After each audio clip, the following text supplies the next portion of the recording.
So, welcome to episode 10. I paused briefly to look at my phone to make sure I'm saying the right number. Today I want to talk about ego. Because a client asked me a question about this, and I just felt like this might be something that's interesting to people listening. Because ego to me is like the way he was talking about it is he was told that he's egotistical, with his money or with his cars or when he goes on the nights out and entertains clients and it all goes a bit crazy. That may be a world that's familiar to you or it may not. So you can either kind of look into your own life and go, yep, I've totally been there, or you can kind of envision it. But anyway, it would seem egotistical to the person that said it to him, the money and the cars and the flashiness, etc. But he's like, but the person that said it to me, I see as egotistical in a different way. Egotistical to me in a way that it's like, I'm more enlightened than you are. I meditate more than you do. I've seen more than you see. I am more insightful than you are. And I see that in the coaching world. Weirdly, as a coach, the coaching world is not one I hang around in often because they tend to grate on me a little bit for exactly that reason. It's like, fucking hell, like what it's like. I went to this retreat once with coaches, and it was like I didn't eat fruit, and it's like everyone's like analysing that, what that means. Why don't you eat fruit? Like, what was your earliest memory of not eating fruit? Maybe it's more of a thoughtful thing. It's like, fuck's sake, I just don't want to eat fruit. Like, can you just leave me alone? Like, fucking hell. And it's like, oh, Christ. So it's like we can be what people would consider egotistical in different ways. It kind of comes out. It comes out for me as the big I am. I used to be egotistical. Maybe I still am. Who knows? But, when you hear my definition, and you can make up your own mind. And even then, it's only your own thought-created illusion of who you think I am. So even then, you don't really know. Not to mention the fact that egotistical is a concept that's made by man, created from a word which is language, which is man-made anyway. So really, what the fuck does any of this conversation means? Bear with me. Don't switch off yet. It's... What the hell is ego? What is ego? Define egotistical. Someone to me that I've seen people, and some of my clients included, that spend money on cars and money and things. Do you know what I see? I see someone having a fuckload of fun. I see a man living out his boyhood dreams, just having fun.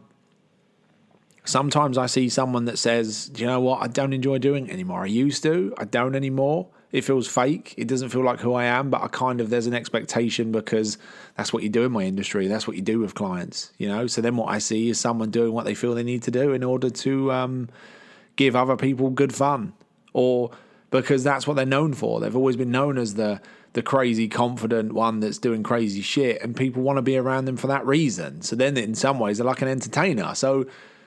So you start to see that there's more to this than what could be perceived. But so what is ego? Is ego doing crazy shit? Is it being super confident? Is it being super loud? Is it thinking that you're something special? Who knows? It's open to interpretation.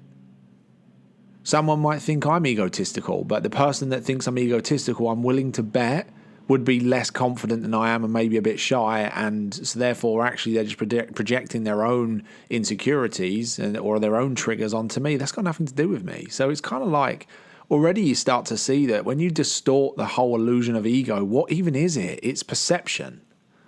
It's thought created like the rest of our world. Who am I? Who are you? Who are you?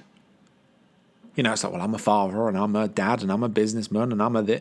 No, they're the roles you have in life. They're the things you do. They're the things that are kind of in your life somewhere. But is that who you are? You can then go, well, no, I'm someone that's confident and happy and thinks life should be an adventure. It's like, well, yeah, cool, but they're still thought-created constructs. So therefore, who we are is who we think we are. Who we are is who we think we are. And you could go deeper and say it's who we were conditioned to be. And yeah, that's true, but you can undo that conditioning. So even then, if you're mindful and conscious enough, you can still change that. I'm not who I was conditioned to be. Trust me. Who I was conditioned to be is someone that probably should be in prison right now, or a drug dealer, or, etc. So that's what kind of life conditioned me to be. That's just not who I chose to be. Who I chose to be is who I wanted to be, which is thought created. And who I am is who I think I am, which is thought created. I can be whoever I want to be. In fact, actually, this may resonate or it may not, but that's one thing I used to struggle with. I used to struggle with my identity because I felt like a chameleon. I felt like I could be whoever I needed to be, depending on the environment. Put me in a group of these people, I'll be like them. Put me in a group of these people, I'll be like them. Put me in front of my friends, I'll be like them. Do you know what I mean? Be whatever. And that was confusing for me for years, because it was like, who the fuck am I then? Like, sometimes I'm happy, sometimes I'm not. Sometimes I'm serious, sometimes I'm not. Sometimes some groups I'm quiet, some groups I'm the loudest one there. You know, it was confusing for me. It was a bit of an identity crisis, really. And I suppose that's what makes you then go, well, who am I? And I don't think many people know the answer to that. Some people haven't even thought about it and couldn't give a shit. I'm willing to bet that's not you, otherwise you wouldn't be listening to this. But what if who we are is deeper than that?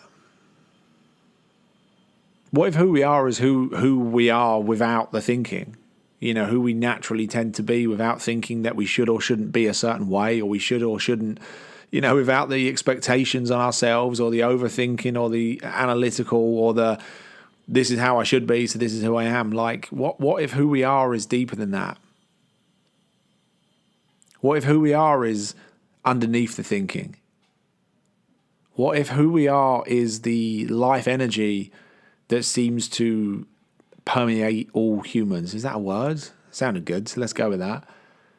Like, what if we are the innate intelligence behind life? This human being that somehow knew how to grow and repair itself and, digest and breathe and move and think. And what if we are beneath the thinking, the limitless potential of that life energy, the peaceful calmness that some of you experience not very often or at all, some of you more so. What if we are the space before thinking? The thoughts come in that you notice, but if you're the thinker, who is it that's noticing that you're thinking? And every time I speak, my voice enters that space. My voice just appears in your head somewhere, from nowhere, appears and then goes. And a thought comes up that appears in that empty space and then goes. What if we're that? What if we're the space before thought? What if we are the space before emotion? What if we're that nothingness and that everythingness? That doesn't make sense. Don't try and intellectually work this out, because you'll get lost in that. Trust me, I've tried. What if we are that kind of, when you used to have a baby, most of you I'm sure have had kids, or some of you not actually.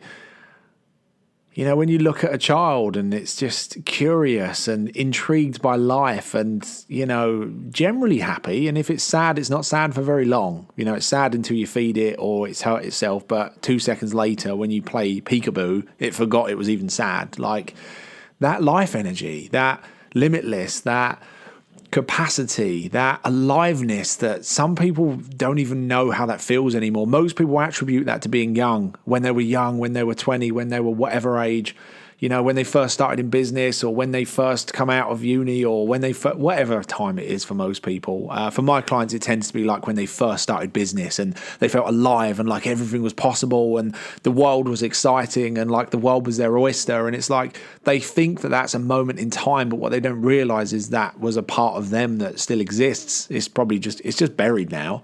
What if we're that? What if that's what we are? Because emotions come and go and thoughts come and go. If we all got amnesia now, who would we continue to be tomorrow? Who would we be if we were born into a different country or a different family or a different time? Who would we still be? It points to that aliveness, that life energy.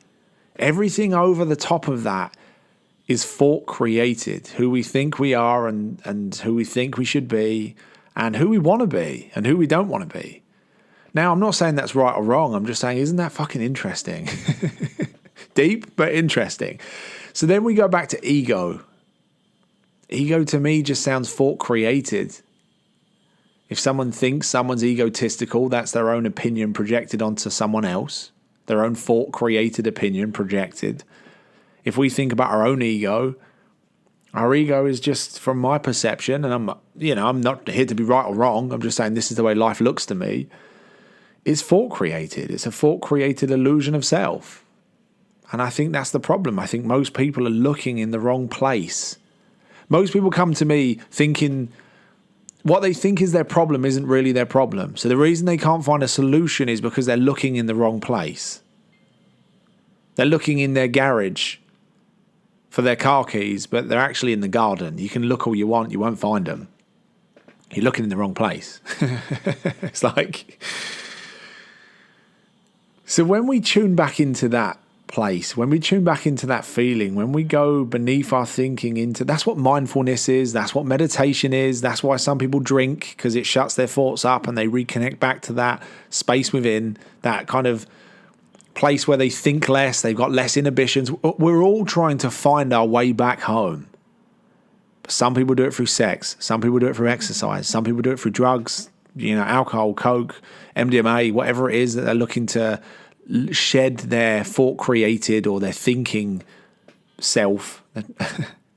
Other people do it through meditation or nature or extreme sports, or we're all looking to find our way back somewhere. But what if we didn't need to do any of those things in order to find our way back home? What if the reason those things seem obvious to us is because of the misunderstanding of who we really are and where to actually look to find that? Now, I don't know if this is true, but it feels good.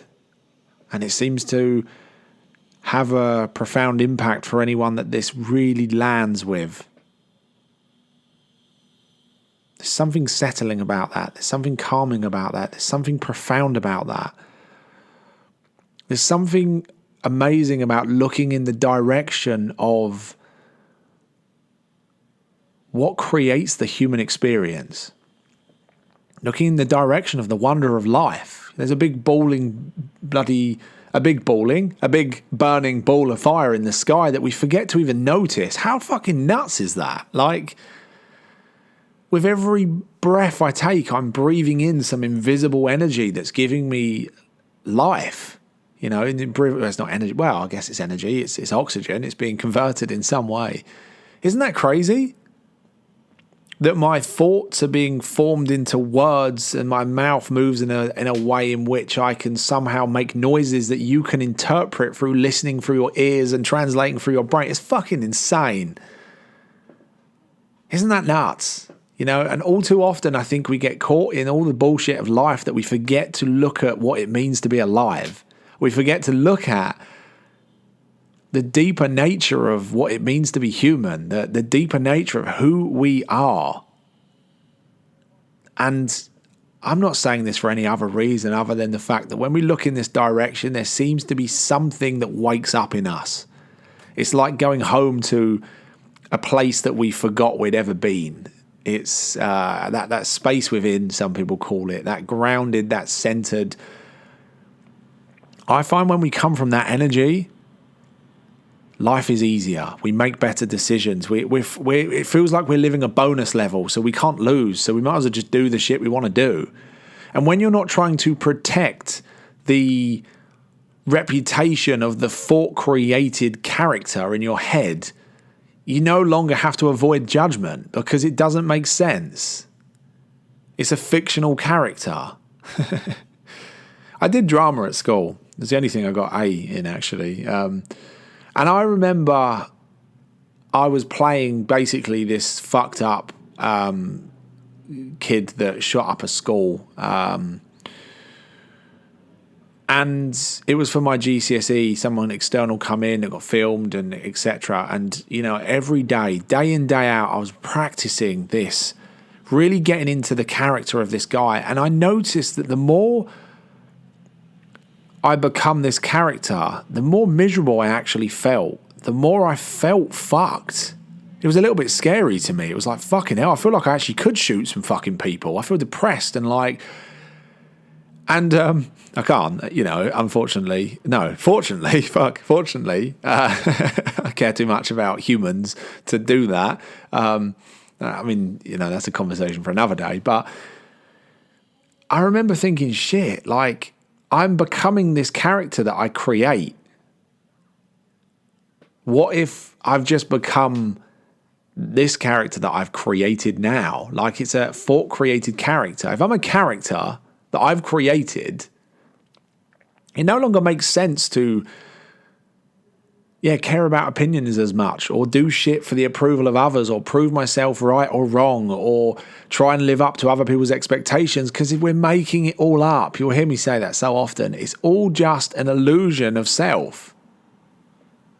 And I don't say this like we've all lost the plot and, you know, maybe I sound crazy. I don't know. It doesn't feel that way to me. It feels very liberating and enlightening, and a feeling of I'm making it all up, which is so freeing. It means you can drop all of the thinking and all of the stories and all of the assumptions and all of the judgments and all of the fears and all of the insecurities, and go back to that part of you that isn't affected by any of that stuff. So you're just free to play the game however you want to play it. What do you want to do? What do you fancy? Do you know, often my decisions are followed up with like, fuck them. Why did you buy that? Fuck them. Just felt like it. You know, why not? And that's not impulsiveness, because from my interpretation, impulsiveness actually come from thinking, which was usually coming from a place of anger, resentment, or trying to buy into an emotion. This is a deeper feeling of just can't lose anyway, so why not? Let's just do it for the sake of doing it. Let's just find out. You know, it's like life feels like an adventure rather than a challenge, rather than a life or death trial, rather than like Hunger Games or something where you're fighting for your life. It starts to feel like a bit of an adventure. Anyway, I have no idea if this lands, because the weird thing about podcasts is there's no one on the other end of the phone here. So I can't ask questions. I can't check in. I can't say, what did you hear in that? What thoughts come up for you as I spoke? What do you agree? Do you disagree? Does it look different to you? I can't do that. I mean, I can, but I don't know your answer. Maybe this is way off. Maybe it's landed. I don't know. It'd be interesting to know, though. But I've just found that when we look in that direction of the human experience and what it really is, you realize that so much of our fears and insecurities and worries and the things driving our behaviors and our decisions and our panic and our stress and our worry, it's all based around this fictional made-up character. So when you really see through that, you see the gaps in that, you realize you can't be hurt the way you think you could. You can't lose the way you thought you could. Your insecurities are not real. And your potential is barely even being touched, because your potential doesn't lie within the strengths and weaknesses of your fictional character. Your power, your ability, your aliveness, your insight, your creativity, your potential lies within that space within. That's where creativity and ideas and passion and motivation come from. It comes from that place within. So maybe look there. Anyway, an interesting conversation. I had no idea we was going to go there. I just speak and words come out, and apparently it's useful. So that's pretty cool.